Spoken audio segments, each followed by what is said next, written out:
Baik, salam semuanya. Apa kabar? Selamat datang ke week 12 of Building Information System. Today we are going to talk about the how we build information system, or as in RPS, analysis and development of information system.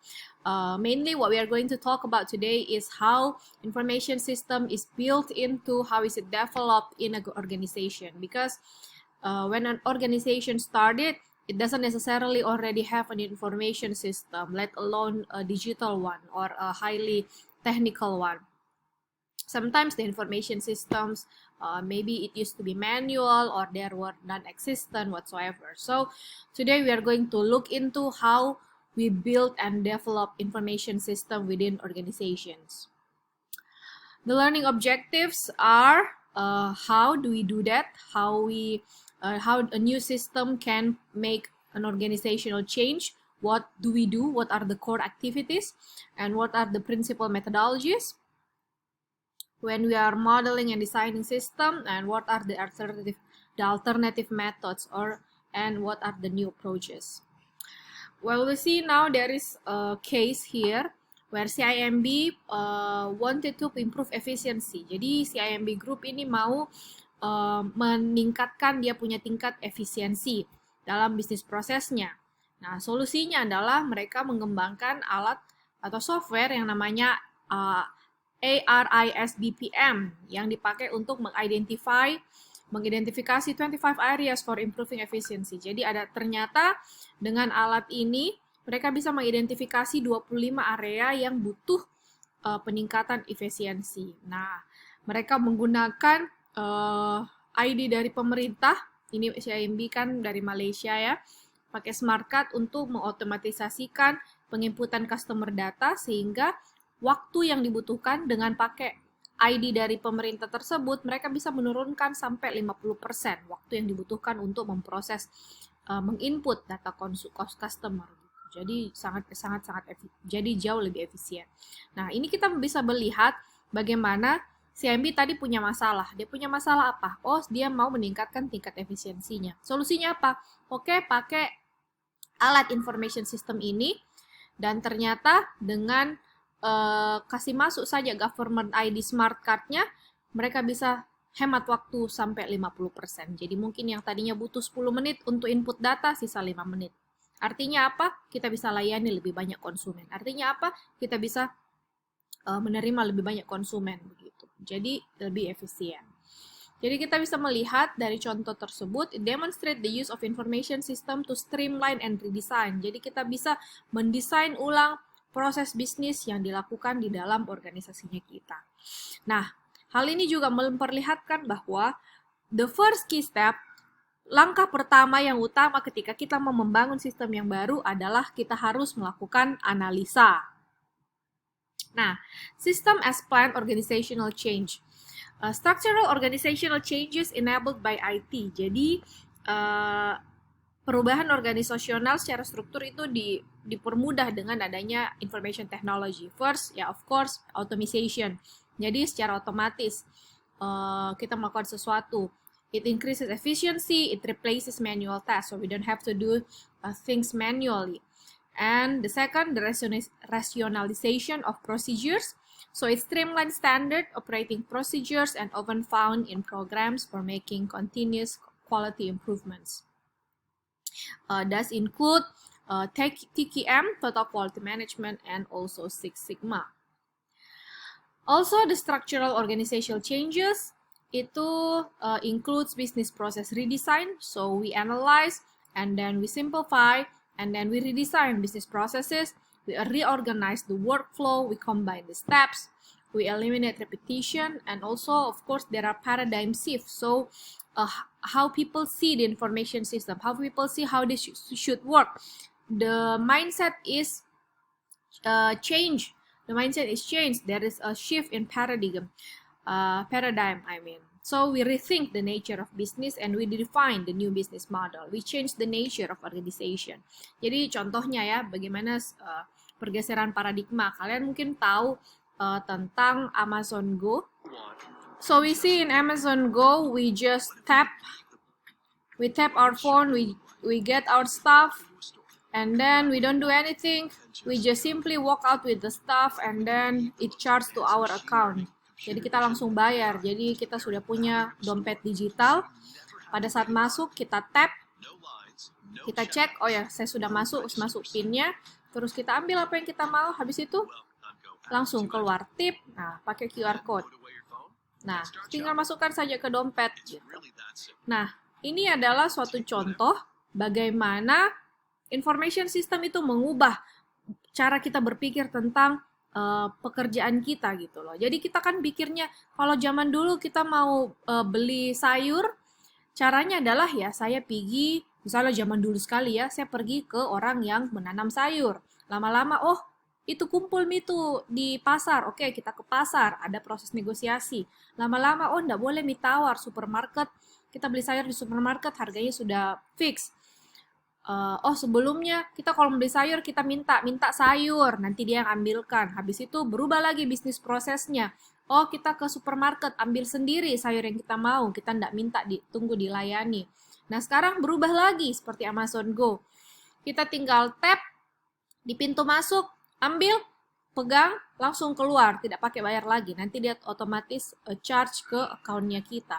Jadi ada perubahan bagaimana bisnis itu dilakukan gitu loh. Jadi ketika kita menggunakan new information system, bukan sekedar oh kita buat dia jadi digital yang tadinya tulis manual jadi digital, bukan sekedar kita kita juga pasti mau bikin semua jadi efisien, tapi kita bikin bagaimana sesuatu teknologi itu kita manfaatkan gitu loh. Jadi berubah pola pikirnya, berubah proses bisnisnya, dan berubah juga nature of bisnisnya. Dan dengan di situ kita bisa mendefinisikan bisnis model baru.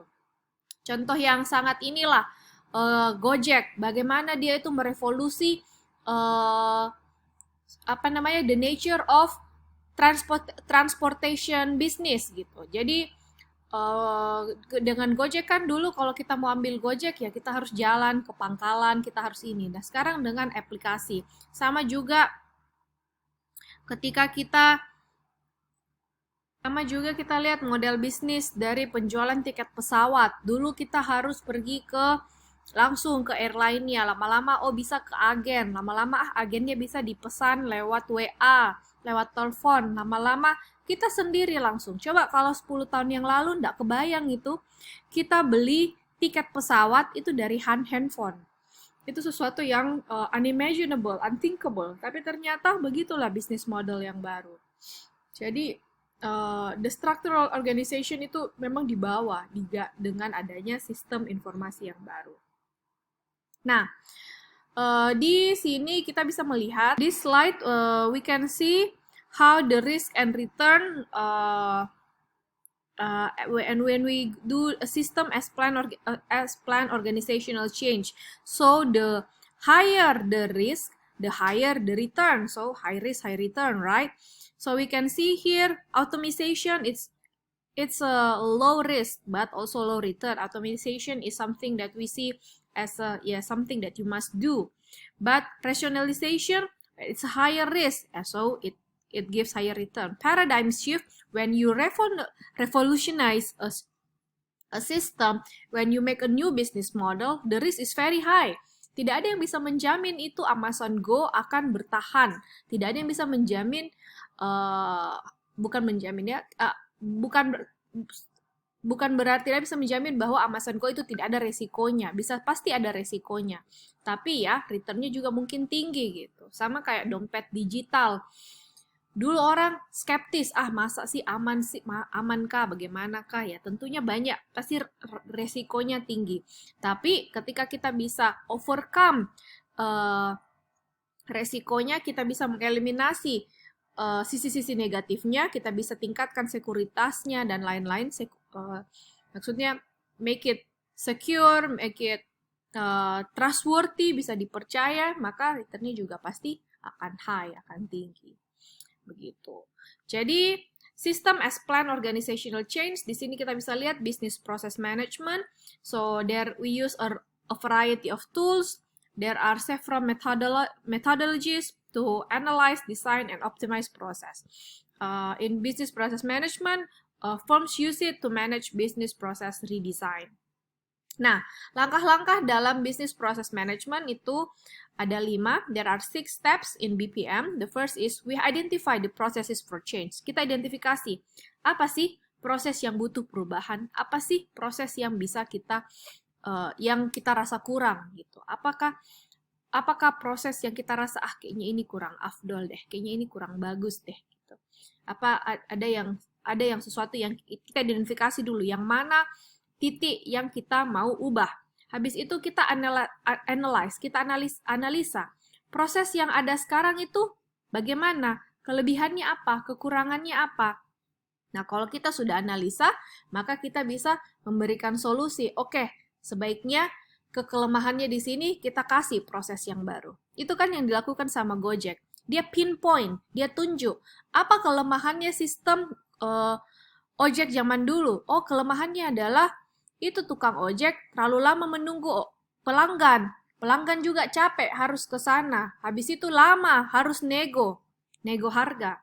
Jadi dia identifikasi apa-apa saja yang tidak bagus. Oh, lama cari pelanggan, harganya tidak pasti, sistemnya tidak efisien. Nah, dia analisa, misalnya harga yang tidak pasti. Kenapa harganya tidak pasti? Karena tidak ada tolak ukur. Tidak ada yang taruh hitam di atas putih. Kalau dari satu titik ke titik lain itu berapa dihargakan. Jadi tidak ada rate yang tidak sama kayak taksi ya. Dulu ada batas atas, ada batas bawah. Berapa harga yang bisa ditetapkan sama pengusaha taksi. Kalau ojek tidak ada. Jadi dianalisa, oh itu kelemahannya. Jadi bagaimana proses barunya? Oh, lebih baik kita ukur per kilometer berapa harganya. Terus ukur dari titik satu ke titik sana, berapa jaraknya, kali nih dengan harga per kilometernya. Bagaimana caranya ditahu jaraknya? Ya, itu dengan pakai GPS. Dengan GPS menggunakan map digital yang sudah ada, kita bisa ukur jarak dari satu titik ke titik lain, dan habis itu kita bisa kali nih, dengan situ kita bisa tentukan rate-nya.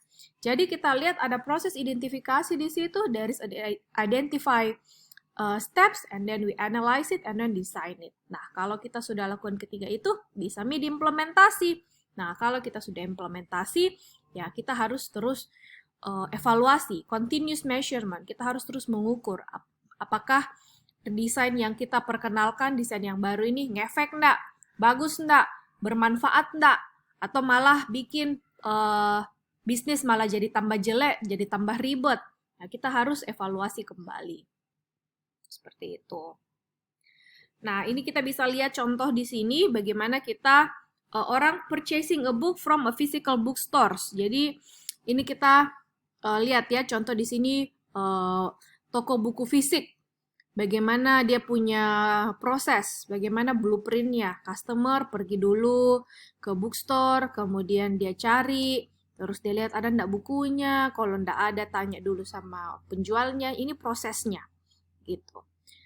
Nah, terus kita lihat di sini prosesnya panjang ya kalau kita apa lagi namanya? Kita bedah itu proses membeli buku, kalau kita ingat ya, kita pergi Gramedia beli buku, rasanya ya begitu-begitu saya simple Ji. Tapi kalau kita bedah, kita uraikan, prosesnya itu kita harus pergi ke sana secara fisik, kita harus buka-buka dulu rak-nya, cari dulu rak, bagian buku yang kita mau, ini kan prosesnya panjang, sampai kita membeli dan bawa buku pulang gitu. Clerk-nya kan harus carikan, kalau kita minta, dia taruh di kasir dan lain-lain. Jadi panjang.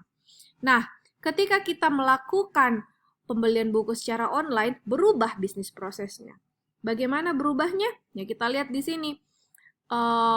We can see, so customer only need to access online bookstore, and then they search in online catalog. They don't have to search one shelf by another. They just have to put it in the search tab, and then if it's not available, they can find it in another online bookstore. So it's much simpler, lebih cepat dan lebih gampang.